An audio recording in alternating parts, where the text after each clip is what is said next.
Soy el pastor Juan José Gil.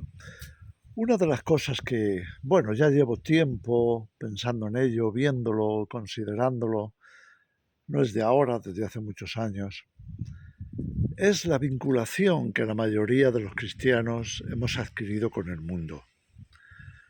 No lo hemos visto con ojos espirituales, sino más bien con ojos carnales.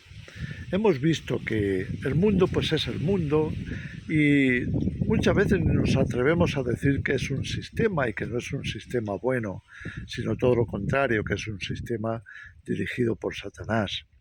Aunque la Biblia es clara al respecto, nos dice, como leemos en Primera de Juan, en el capítulo 5, nos dice que nosotros somos de Dios y el mundo entero está bajo el maligno. Por tanto, el sistema, tal y como lo conocemos, es una instrumentalización de esclavitud, es decir, está hecho de tal manera que la gente desde el principio, desde su infancia, pues se adapte a ese sistema y le sirva. Y no es servir al prójimo, no es tanto eso, es servirse del sistema y de lo que el sistema ofrece para supuestamente tener una vida mejor. Pero Jesús había dicho con mucha claridad que la vida no consiste en la abundancia de los bienes que uno posee. Por tanto, quiere decir, y así nos lo enseña el Señor, que nuestra felicidad, nuestra paz, nuestro sentido de la vida, de plenitud, pues nada de eso tiene que ver con la cantidad de cosas que poseamos. Pero ¿a qué nos enseña el sistema? Ya desde pequeños. Pues que estamos en una cadena de producción y consumo. De manera que estamos aquí para conseguir más cosas, porque consiguiendo esas cosas vamos a estar más felices, vamos a estar más cómodos, nos vamos a sentir mejor. Lo que no nos cuentan es que todo eso será a cambio de mucho esfuerzo, de muchas horas de trabajo para a esa cadena de producción y consumo, me refiero, y que en realidad solo hay unas pocas élites que están sirviéndose del trabajo de la inmensa mayoría para engrosar sus riquezas, y hoy en día pues se consideran que son esas élites de gobierno que luego se permiten comprar a políticos, a empresarios, en fin, prácticamente al mundo entero, pues dándoles parte de esas riquezas. Es una forma de comprar a la gente. Todo el mundo tiene de alguna manera un precio puesto en su alma.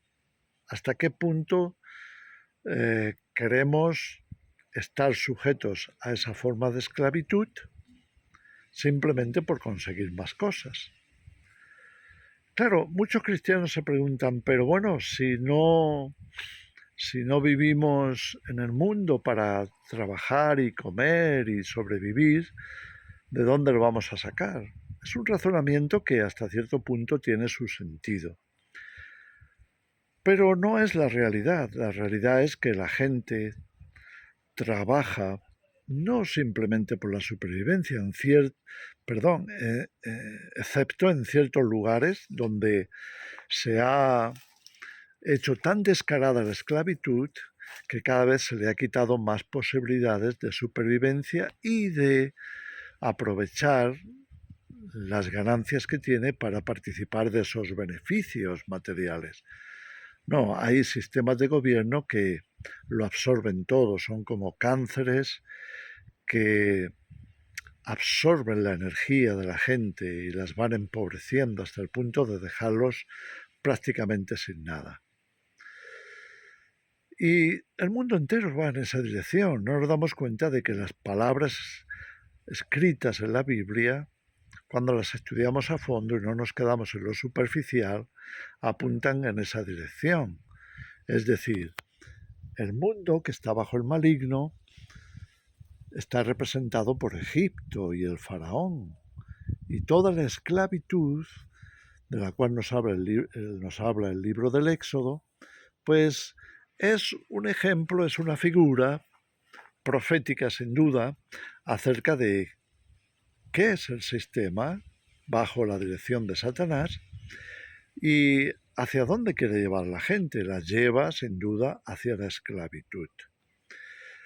De modo que el sistema nos ofrece muchas cosas, pero no sin más.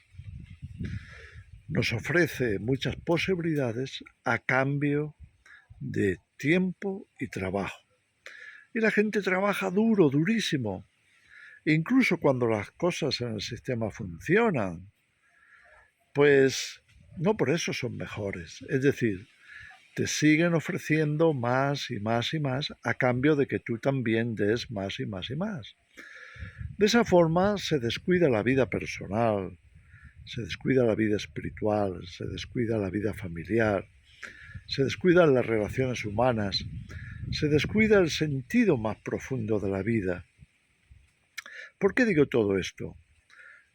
Bueno, sencillamente lo digo porque estamos escalando cada vez más hacia ese futuro distópico que es el reinado completo de la bestia, figurada por, bueno, pues por el faraón en la Biblia o por todos aquellos grandes emperadores de la antigüedad como fue el imperio Babilonia en Nabucodonosor, ahí como está descrito en el libro de Daniel, todos esos grandes poderes que viven de la gente.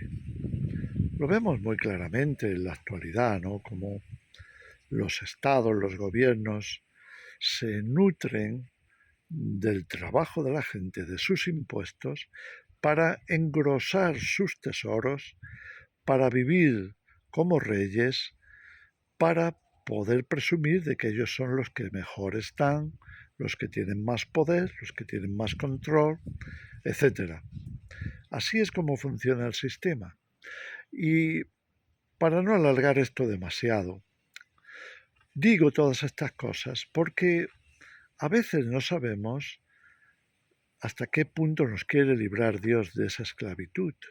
No nos damos cuenta de lo que Dios quiere hacer, de cómo Él nos quiere salvar de todo ese sistema esclavista.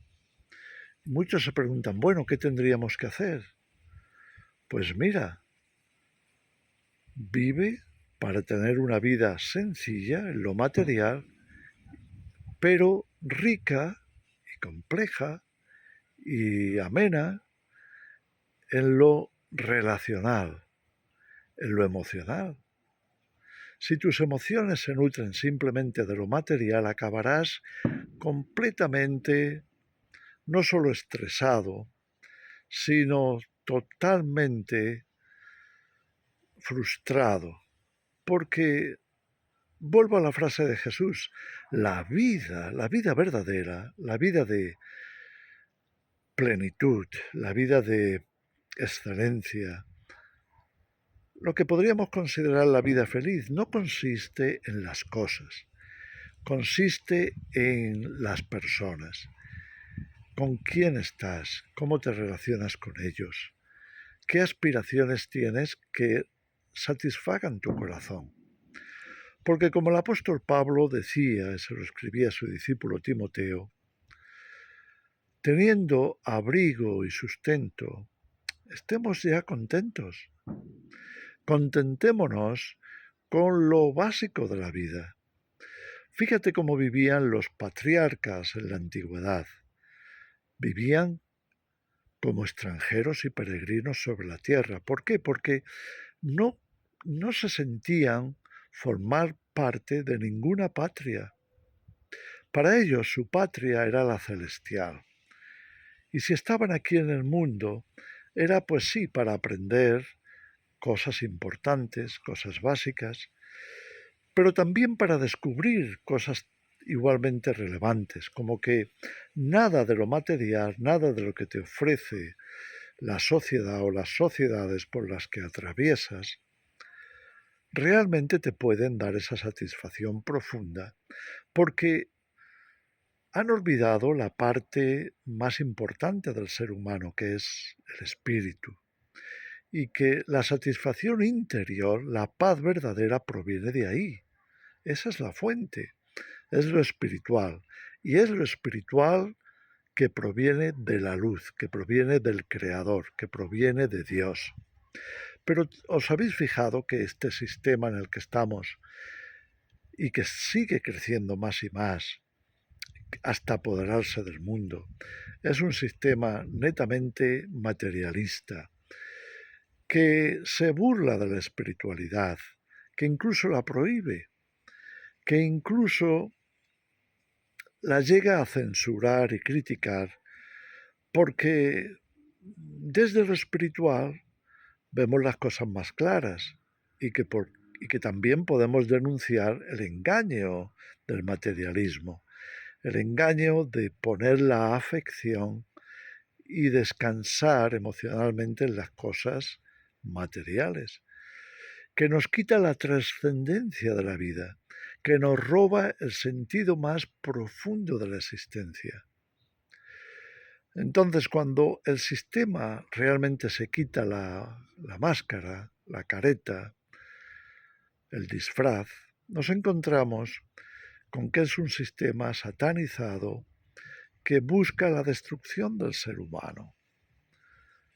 Y entonces ser extranjeros y peregrinos, que es el consejo y la declaración bíblica de cuál debería de ser nuestra vida, es aquella que no nos vincula a las sociedades de este mundo, sino que nos vincula al reino celestial, en donde verdaderamente hay justicia, hay paz, y donde Dios habita y nos está preparando esa morada eterna, que no es solamente algo ficticio, algo que se va desgastando con el cuerpo, sino que es algo que permanece para siempre, a lo cual los patriarcas aspiraron.